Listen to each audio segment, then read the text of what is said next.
Plantão Médico Bandeirantes.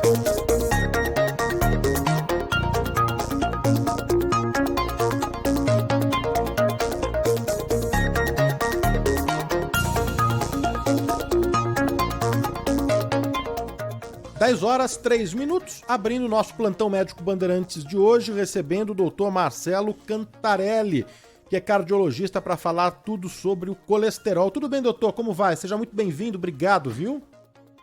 Bom dia, Danilo. Bom dia a todos os ouvintes aí da Rádio Bandeirantes. Estamos aqui para conversar com vocês. A gente vai prestar serviço agora, tirar as dúvidas dos nossos ouvintes, né? Para entender direitinho o que é o colesterol, né? Afinal, doutor, o que é o colesterol? Por que ele é tão fundamental, tão importante assim no funcionamento do nosso organismo, hein? Então, o colesterol, na verdade, a estrutura dele é como se fosse um álcool que se encontra dissolvido dentro das gorduras dos animais. Então, a primeira coisa, ele é exclusivo do reino animal. Não existe colesterol fora dos animais. Então, no reino vegetal, mineral, não tem colesterol. E ele é importante, quer dizer, ninguém pode ter colesterol zero, tá certo? Por quê? Porque o colesterol participa da formação da parede das nossas células, da formação dos hormônios, principalmente dos hormônios sexuais, e também do suco biliar, do suco digestivo. Então, ele é extremamente importante para nós. Mas, doutor, então o fígado ele produz cerca de 70% do colesterol e o restante vem o quê? Da nossa alimentação? É isso? Exatamente. Então, só 30% do colesterol vem da alimentação. 70% é fabricado pelo fígado. E são 3 ou 2 tipos de colesterol que existem? Como que eles são classificados, doutor? Então, o colesterol total, veja bem, colesterol, como eu comentei, ele está dentro de gordura. A gordura, o óleo, não se mistura com água. Então, a gordura também não mistura com sangue. Para o colesterol navegar no nosso organismo, no sangue, e fazer as funções dele, tá certo? Ele anda de uma maneira diferente, em partículas, junto com proteínas, para ele poder ser dissolvido ali no sangue. E essas partículas têm tamanhos e pesos diferentes. Por isso que nós temos o colesterol de alta densidade, o de baixa densidade e o de muito baixa densidade. Além disso, o colesterol também está presente em grandes partículas de gordura chamada triglicérides, que além ali do colesterol, existem outros elementos também, como alguns açúcares. Mas, doutor, já explicando então aquela sopa de letrinha, né, que nos exames vem ali, né? O HDL é o quê? Então, essa sopa de letrinhas, ela é difícil para a gente entender, porque na verdade é uma sigla em inglês. Então, H vem de high, de alta, né? E o DL vem de densidade, né? E L vem de lipo, ou seja, de gordura, né? Lipoproteína. Então, traduzindo, seria uma lipoproteína de alta densidade. Em português seria LAD, mas manteve-se a sigla em inglês por ser conhecida no mundo todo. Então, o HDL é colesterol de alta densidade. O LDL de baixa densidade, o L vem de low. E o VLDL é o de muito baixa densidade, very low density. Quanto mais gordura se tem nessa lipoproteína, menor é a densidade dela. Quanto mais proteína, maior a densidade. E então, os pesos são diferentes. E por isso que as siglas são diferentes. E, de certa forma, elas acabam tendo uma função diferente também no nosso organismo. Mas então ficou claro aqui, não é, que o HDL é aquele colesterol bom que a gente precisa ter. E o LDL é o colesterol considerado ruim, então, doutor? Todas essas lipoproteínas, essas partículas, elas são fundamentais no funcionamento do nosso corpo, como a gente comentamos no começo. Entretanto, qual que é o problema? O problema é se elas ficam em excesso na nossa circulação. Ou o fígado fabrica mais, ou o organismo não consegue eliminar, ou vem muito da alimentação. O HDL, como você bem colocou, ele é o colesterol bonzinho, tá certo? Então ele é o mocinho da parada. Por quê? O que que ele faz? Na verdade, ele é o lixeiro da nossa circulação. Ele consegue eliminar o excesso do LDL colesterol, que é o colesterol ruim. O LDL colesterol, quando ele fica em excesso na circulação, ele tem uma tendência a não ser eliminado, e sim a ele grudar nas paredes das artérias. E aí, quando se gruda o LDL colesterol, ele vai entrando na parede da artéria e algumas células importantes do organismo, alguns elementos até do sangue, eles vão introduzindo esse LDL dentro da célula, numa reação que a gente chama de oxidação, tá certo? E esse LDL dentro da parede da artéria vai se formar um núcleo daquilo que a gente vai denominar de ateroma, ou de placa aterosclerótica, ou de aterosclerose. Todos esses nomes nada mais é do que o entupimento, aquela sujeira que vai entupir a artéria. Estamos conversando aqui na Rádio Bandeirantes, no Do Bom e do Melhor, no nosso Plantão Médico Bandeirantes, com o Dr. Marcelo Cantarelli, que é cardiologista, e hoje explicando tudo sobre colesterol. Já falamos aqui sobre o HDL, o LDL.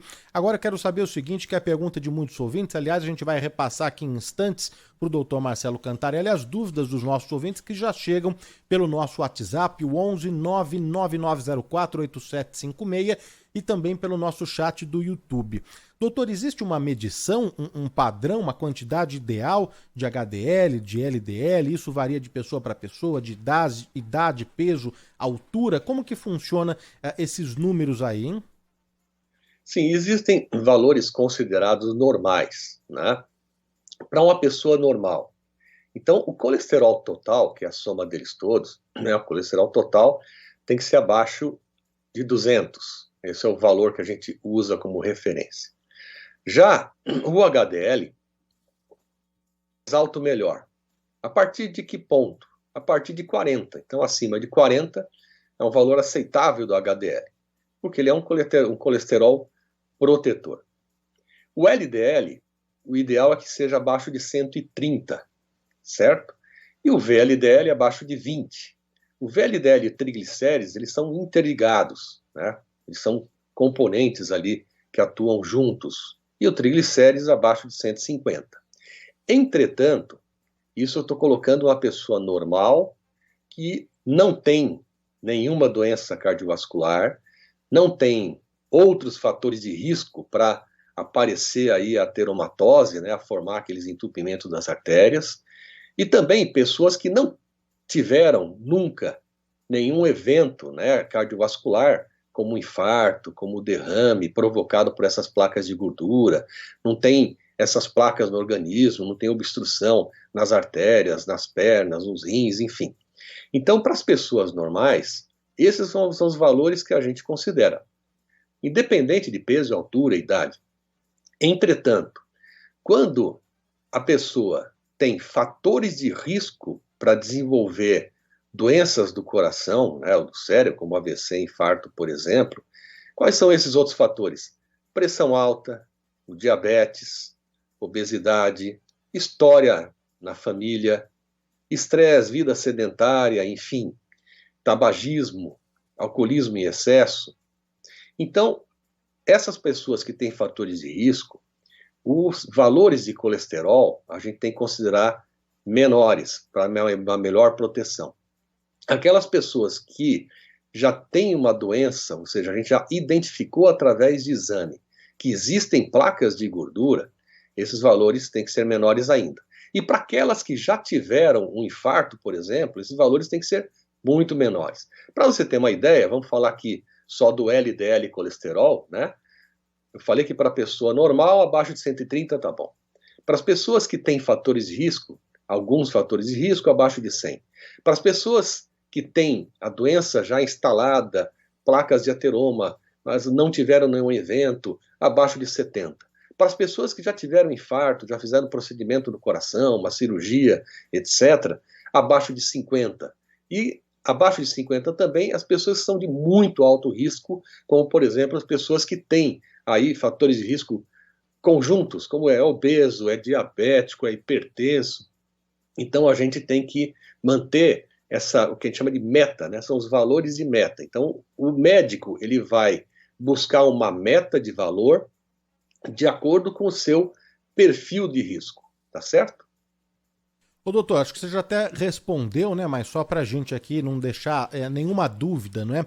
O colesterol, esse que a gente chama de ruim, ele vem não só e apenas de uma má alimentação, de uma vida sedentária, mas tem também outros fatores, fatores genéticos e hereditários também, não? Sim, sim, e principalmente a gente tem que ficar atento para a dislipidemia familiar. O que é dislipidemia? Né? Dis é de doença, distúrbio, lipidemia de gordura. Então, doença da gordura, né? Ou seja, a pessoa pode ter colesterol elevado, triglicérides elevado, de origem genética, de origem familiar. Ou seja, o fígado, o organismo, produz muito colesterol, a mais do que é o necessário. E aí vai começar a ter os problemas, tá certo? No caso das pessoas que não têm a dislipidemia familiar, na grande maioria das vezes, o colesterol acaba vindo de erro alimentar, né? Principalmente nos jovens e nas crianças que fazem aí uma alimentação muito rica em gorduras, açúcares. Então, isso é uma coisa que a gente tem que realmente levar em consideração. Existem muitos mitos, né, com relação a esse assunto, né? E por isso que a gente chama sempre um especialista que entende para explicar tudo direitinho aqui. A gente já falou então que não é só a alimentação, tem outros fatores, né? Mas uma pessoa magra, doutor, uma pessoa magra, ela pode ter um colesterol aumentado, por exemplo, ou uma coisa não tem relação com a outra? Não, sim, o peso não é aí o fator principal. Então, uma pessoa magra pode sim ter um colesterol alto e uma pessoa obesa pode ter um colesterol baixo. Então, é aquela história, quem vê cara não vê coração, tá certo? Então, o aspecto externo não é o que vai nos nortear. É lógico que a obesidade, ela traz outros problemas, né? Hoje a gente enxerga a obesidade como um distúrbio, uma doença a ser tratada. Por quê? Porque no longo prazo ela vai trazer outras complicações. Foi isso que colocou aqui o Edson Gonçalves, nosso ouvinte que está participando aqui do chat. Conheço gente magra que tem colesterol alto por conta da hereditariedade, não é? Quem mais aqui? A Edilene Soares está adorando o tema. O Júlio Pinheiro de Matos, de Tremembé, São Paulo, também está aqui na escuta. O José Luiz do Nascimento, ele fala de Mongaguá, diz que é excelente, sempre elucidativo o programa, com temas de saúde, né? E hoje aqui a gente discutindo sobre o colesterol. O Murilo Miranda também aqui conosco. O José Amaro de Oliveira, o Carlos Lourenço, o Hélio Aldevino mandou aqui já um bom dia. O pessoal vai mandando as suas perguntas, né? Tirando as dúvidas com relação ao tema do nosso plantão médico de hoje, que é colesterol. Antes, doutor, da gente falar sobre o tratamento, eu queria perguntar o seguinte: quais alimentos que ajudam a reduzir o colesterol alto? Então, é importante a gente colocar aquilo que a gente comentou no início, né? Então, o colesterol, ele é exclusivo do reino animal. Então, a gente pode, por consequência, inferir que se você tiver na alimentação vegetais, legumes, né, salada, verduras, isso não vai ter colesterol, tá certo? Assim como cereais, os grãos, os farelos, castanhas, azeites. Então, tudo isso faz parte de uma alimentação saudável. O que vai levar à formação do colesterol, do excesso do colesterol no organismo, é praticamente a gente ingerir gorduras, principalmente as gorduras saturadas, porque essas entrando no nosso corpo, elas ajudam a formar o colesterol. Não necessariamente a gente ingerir um colesterol que já vem in natura, por exemplo, da gema do ovo. E é um colesterol que dificilmente ele é absorvido em grande quantidade, então não vai levar muito problema. Entretanto, a gente tem que ter a ideia de que tem alguns alimentos que podem sim ajudar a redução do colesterol, né? Então, por exemplo, as verduras têm por não ter colesterol, elas têm o chamado fitoesterol. O fitoesterol, ele pode, no nosso organismo, ajudar, né, no nosso intestino, a eliminar o colesterol, nosso colesterol. Então, o fitoesterol, ele é interessante. Nos cereais, nos farelos, existem as fibras. Essas fibras também no nosso tubo digestivo ajudam, como se assim, rolar no colesterol e ajudar a eliminação do colesterol nas fezes. Os peixes, principalmente peixes de água fria, eles contêm alguns ácidos graxos que são interessantes, né, que são gorduras boas, que ajudam também a reduzir o colesterol, que são os da cadeia ômega, né? Então ômega 3, 6, 9, que fazem parte aí da gordura dos peixes de água fria, eles também ajudam aí numa redução do colesterol. Além disso, existem algumas substâncias que são antioxidantes, como o resveratrol, por exemplo, que são contidas em grande quantidade em algumas frutas, principalmente as frutas vermelhas, né, ou frutas mais escuras, como a jabuticaba, por exemplo, né? Então, a ingestão de frutas vermelhas também é saudável. Lembrando que o resveratrol e esses antioxidantes ficam na casca da jabuticaba, no caso, né, porque o núcleo dela, que é o que a gente come, é o branquinho. Então, seria a casca da jabuticaba. Mas, enfim, as frutas vermelhas têm antioxidantes. Então, esses alimentos são interessantes. Além disso, os azeites, né? O azeite de oliva, ele tem uma gordura chamada insaturada, não é a gordura saturada, né? Tem gorduras poliinsaturadas, que também ajudam a reduzir o colesterol, assim como as castanhas, que também têm gordura monoinsaturada, que também ajuda na redução do colesterol. Mas o interessante é que a gente tenha uma alimentação saudável, né, com elementos naturais. Então, esses elementos que a gente colocou, tá certo? E, obviamente, então não vou poder comer carne, não posso ir no churrasco, tal. Não, de maneira nenhuma. Não vou poder tomar leite, comer ovo. Não. Na verdade, o que a gente sabe é que, se você fizer essa alimentação, mesmo que você coma carne, leite, ovos, mas não faça isso em excesso, você vai ter uma alimentação saudável. Hoje, o que a gente sabe é que o que não é realmente saudável são os alimentos ultraprocessados. Então, aqueles que vêm em saquinhos, em latas e que têm muitos aditivos químicos, esses acabam sendo maiores vilões, por exemplo, que a própria carne. Mas olha, na internet, doutor, tem uma porção assim de matérias, né, que falam, por exemplo, e os nossos ouvintes já estão aqui também falando sobre isso, a gente vai repassar aqui em instantes as mensagens dos nossos ouvintes, mas tem matérias falando sobre o ovo, sobre água com limão, água de berinjela, óleo de coco, tudo isso ajuda de alguma forma ou é tudo balela, hein, doutor? Não, na verdade, a gente colocou, quer dizer, a berinjela, ela não vai ter colesterol, ela tem fitoesterol e ela tem fibra. Então, de certa forma, ela ajuda, tá certo?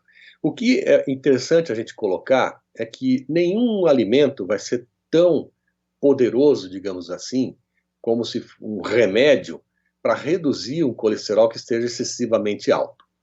O que a gente faz em termos de tratamento, a primeira coisa, independente do grau do colesterol que esteja muito elevado ou pouco elevado, enfim, é a gente fazer uma orientação alimentar para a pessoa, para que ela faça alimentação saudável, atividade física. E por que atividade física?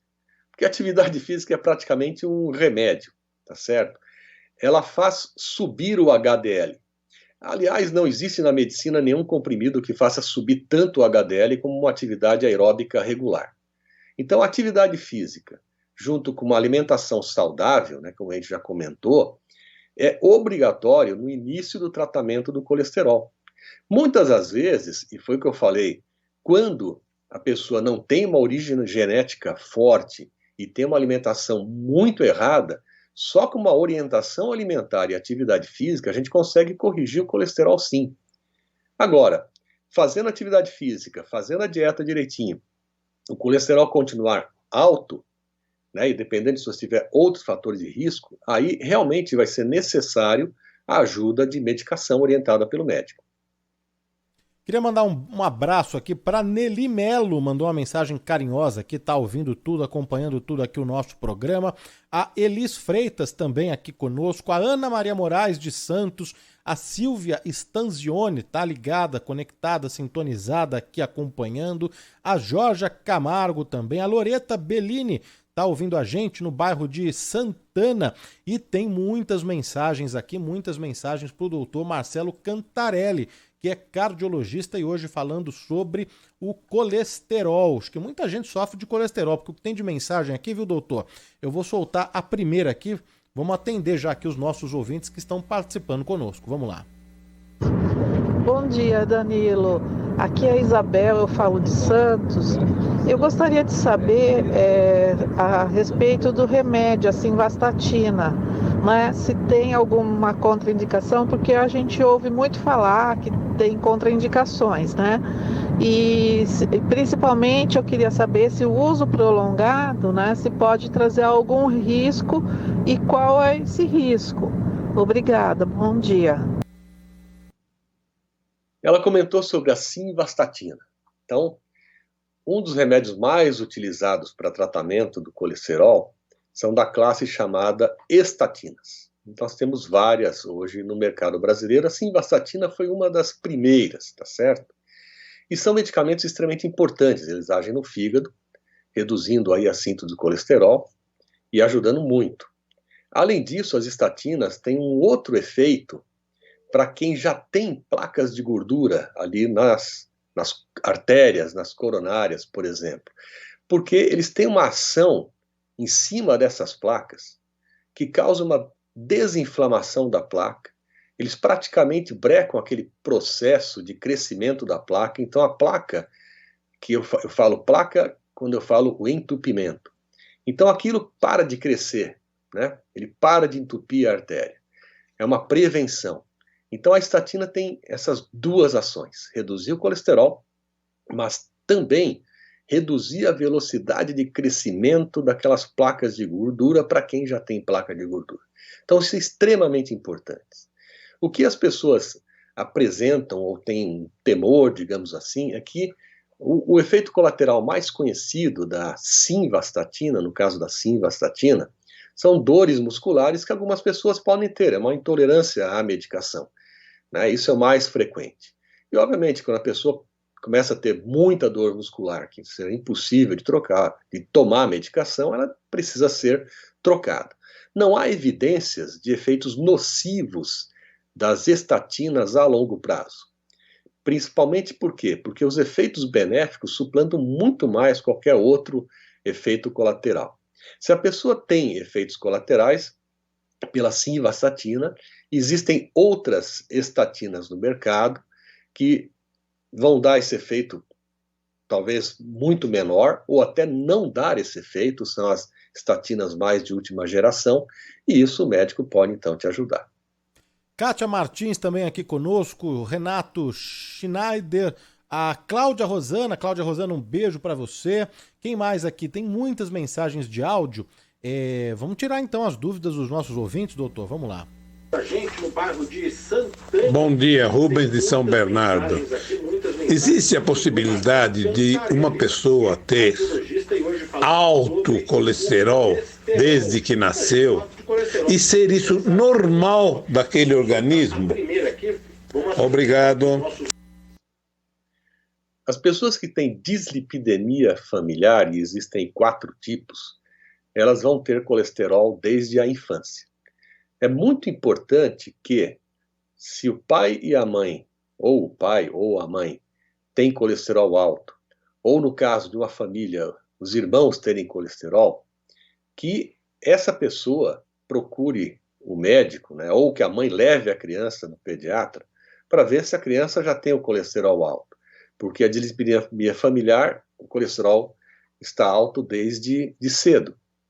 E não é normal isso. Na verdade, a pessoa vai, com o passar dos anos, desenvolver os problemas que o colesterol vai trazer. Acúmulo de gordura no fígado, a formação dessas placas de gordura nas artérias, e vai ter um alto risco, então, de ter problemas cardiovasculares. insuficiência renal, hipertensão arterial, infarto do miocárdio, angina, dilatações ou obstruções nas artérias das pernas, na aorta, no cérebro, AVC, enfim. Então, é importante realmente tratar. Não é normal estar com o colesterol constantemente elevado. Olha, tem mais aqui uma de áudio, mas antes, a Loreta, ela quer saber, ela ficou na dúvida aqui, doutor, o que seria então uma alimentação saudável, né? A gente tá falando tanto de alimentos que são prejudiciais aí, né? Que aumentam o colesterol é ruim, né? E outros que aumentam, enfim. E a Loreta Bellini falou aqui, mandou essa mensagem, o que seria uma alimentação saudável, que ela ficou na dúvida então, doutor? A alimentação saudável ela deve vir de produtos naturais e que deve conter legumes, verduras, as hortaliças, leguminosas, né, como feijão, lentilha, grão de bico, etc. Além disso, castanhas, cereais, então os farelos, e além disso, uso de óleos naturais, né, ou principalmente azeites. Além disso, carnes magras e principalmente os peixes de água fria. Derivados do leite podem ser utilizados? Sim, mas dê preferência a leites desnatados, queijos mais brancos do que amarelos, tá certo? Mas, se isso não é feito em excesso, isso não tem problema. Então, essa seria mais ou menos a alimentação anual, a mais saudável. Não esquecer das frutas, tá certo? Porque elas não têm nada de colesterol. Frutas vermelhas podem ajudar a reduzir. E aí você tem também os sucos das frutas. Então, essa seria uma alimentação saudável. Lembrar que, numa alimentação saudável, a gente não pode ter excesso de gorduras, de açúcares, de álcool e de sal. O sal porque vai predispor ao aparecimento da hipertensão arterial, que também, quando aparece, ajuda o colesterol a entupir as artérias. A gordura, porque além de aumentar o colesterol, leva à obesidade, que pode levar, inclusive, ao diabetes. O excesso de açúcar pode levar ao diabetes e ao excesso de triglicérides, que é um outro tipo de gordura, que também é tão nociva quanto o colesterol. Então essa seria, vamos dizer assim, uma dieta mais saudável. Evitar o excesso de frituras. Por quê? Porque o ato de fritar o óleo, ele leva ali à formação de alguns elementos que o ato de fritar leva, que vai aumentar a ingestão de gorduras saturadas, e essas levam à formação do colesterol. Então, prefira grelhar do que fritar. Todos esses cuidados vão ser orientados pelo médico, pela nutricionista, pelo nutrólogo, enfim, dependendo dos níveis do seu colesterol. Mas, via de regra, essa seria uma alimentação mais saudável. Estamos aqui prestando serviço com o doutor Marcelo Cantarelli, que é médico cardiologista, intervencionista e membro da Sociedade Brasileira de Hemodinâmica e Cardiologia Intervencionista, né? A SBHCI, Sociedade Brasileira de Hemodinâmica e Cardiologia Intervencionista. E olha só, tem muitas as mensagens para o nosso convidado de hoje, doutor Marcelo Cantarelli, médico cardiologista, falando sobre o colesterol. Tem mais uma aqui que perguntou, olha, tirei a vesícula, pode aumentar o colesterol? Vamos ver aqui o que disse aqui a nosso ouvinte, vamos lá. Bom dia, meus queridos. Quem tá falando aqui é o Jonatas, aqui de Orlando. Tudo bem com vocês? Sou ouvinte assíduo do programa. Parabéns pelo programa. Queria fazer uma pergunta pro doutor. No meu caso, operei da vesícula e eu arranquei, tinha pedra na vesícula, eu tirei a vesícula. Isso aí pode aumentar a quantidade de colesterol no corpo, devido a não ter vesícula? Obrigado, tenha um bom dia. Não, isso não vai ocorrer. Na verdade, o colesterol faz parte aí do suco biliar, né, que estava na vesícula para ajudar na digestão. Mas o fato de não ter a vesícula não vai significar que você vai aumentar o colesterol. Pode ficar tranquilo. A Regina Barros de São Carlos perguntou aqui se pode cozinhar com azeite ou é somente ali para temperar a salada, doutor? Não, pode-se cozinhar com azeite também. O pessoal reclama que vai fazer mais fumaça, tá certo? Mas também pode-se usar um fio de azeite ali para você cozinhar, quer dizer, fazer ali o seu bife, então pode ser utilizado também. A Rita Forlano, entrevista extremamente importante. O André Alexandre, excelente entrevista, muito bem explicado aí pelo doutor Marcelo Cantarelli. E tem mais algumas perguntas de áudio aqui, vamos acompanhar, vamos ouvir. Bom dia, Danilo. Bom dia, doutor. Bom dia, Rádio Bandeirantes.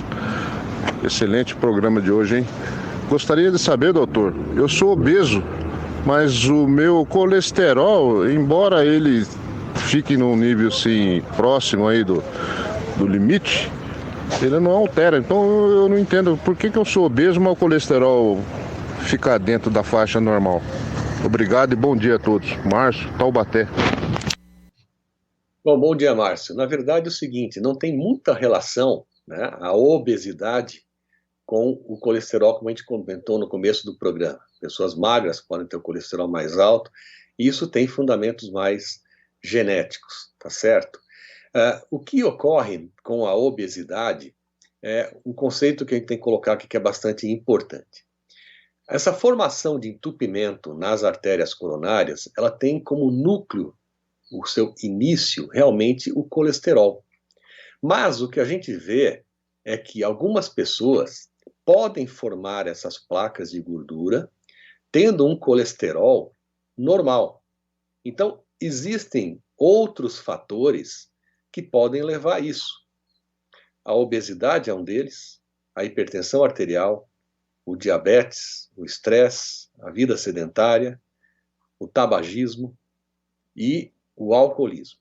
Então, a gente sabe que pessoas com esses fatores de risco, e existem fatores de risco que a gente não conhece, a medicina não conhece, mas que levam a pessoa que tenha um colesterol normal a formar também essas placas de gordura. A obesidade é um desses fatores. Então, mesmo que a pessoa obesa tenha um colesterol normal, ela está ainda sob risco de ter problemas cardiovasculares, mesmo com colesterol normal. Então, isso é algo que a gente tem que realmente chamar atenção. Agora, o peso da pessoa, né, o peso, a obesidade externa, ela não tem uma relação direta com o nível do colesterol. Mandar um abraço aqui para Margarida Alves, parabéns pelo programa, sábado gelado, tá frio mesmo. Quem mandou mensagem foi o Juca, mandar um abraço pro Juca, o nosso eterno Zorro aí, pra filha, pra Helena, pra esposa, pra toda a família, e dá tempo ainda da gente atender aqui mais um ouvinte, vamos lá, mais uma mensagem aqui. Bom dia, Carlos do Tamboré. Quem tem placa nos vasos vai ter que tomar pro resto da vida remédio pro colesterol, rosuvastatina, essas estatinas? Obrigado.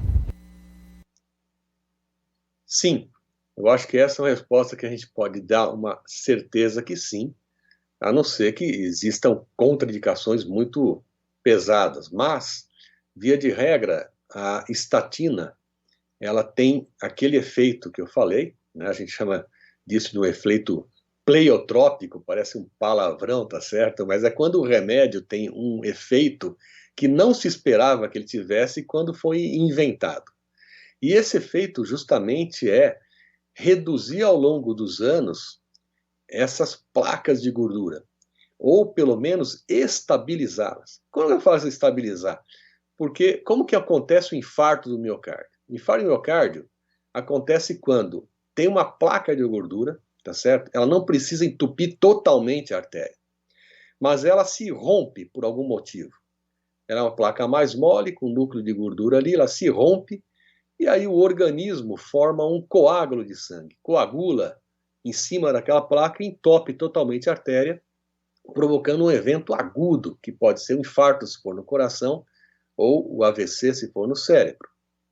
Então, a estatina é uma das medicações que estabilizam essa placa, impedindo ou reduzindo muito a chance de ela se romper e provocar o infarto. Então, é uma medicação importante e que para quem já tem os problemas vasculares, quer dizer, essa ateromatose, essas placas de gordura, o ideal realmente é que use durante toda a vida. É importante a gente colocar também que as pessoas têm que conhecer como é o seu colesterol. Infelizmente, muitas pessoas no Brasil, né, e no mundo nunca fizeram exame de colesterol. É um exame simples, né? É um exame de sangue, simples. Então, é muito importante saber se você tem um colesterol elevado, justamente para já começar a prevenção, para que mais para frente você não seja surpreendido por um infarto, por exemplo. Conversamos aqui na Rádio Bandeirantes com o Dr. Marcelo Cantarelli, que é cardiologista, intervencionista e membro da Sociedade Brasileira de Hemodinâmica e Cardiologia Intervencionista, falando sobre o colesterol, tirando todas as dúvidas, ajudando aqui o nosso ouvinte, prestando serviço. E o ouvinte pode também acompanhar mais sobre o trabalho aí do doutor, tem lives, tem vários projetos, as entrevistas, artigos no Instagram também, que é @MarceloCanta. Marcelo Canta. Canta de Cantarelli, não é, doutor? Porque cantar mesmo a gente deixa para nossa próxima convidada aqui, que é a Vanderlei, né, doutor? Isso, eu queria colocar também no ar, principalmente aí, o Instagram da campanha Coração Alerta. Coração Alerta. Coração Alerta, que é a nossa campanha da Sociedade Brasileira de Hemodinâmica e Cardiologia Intervencionista, que visa reduzir as mortes por infarto no nosso país. Nosso país ele é campeão, é a principal causa de morte é o infarto do miocárdio. Então, essa campanha visa, através da comunicação, explicar como prevenir o infarto e o que fazer em casos de infarto. Então, é muito importante que as pessoas sigam o Instagram aí da Sociedade Brasileira de Cardiologia Intervencionista e Hemodinâmica. Só seguir então, @Coração Alerta também no Instagram, mais um caminho aí para ficar sempre bem informado. Doutor Marcelo, obrigado, viu, pela atenção aqui com a Rádio Bandeirantes, por prestar serviço e ajudar aqui o nosso ouvinte. Eu que agradeço, Danilo, e fico à disposição de vocês para quando precisar.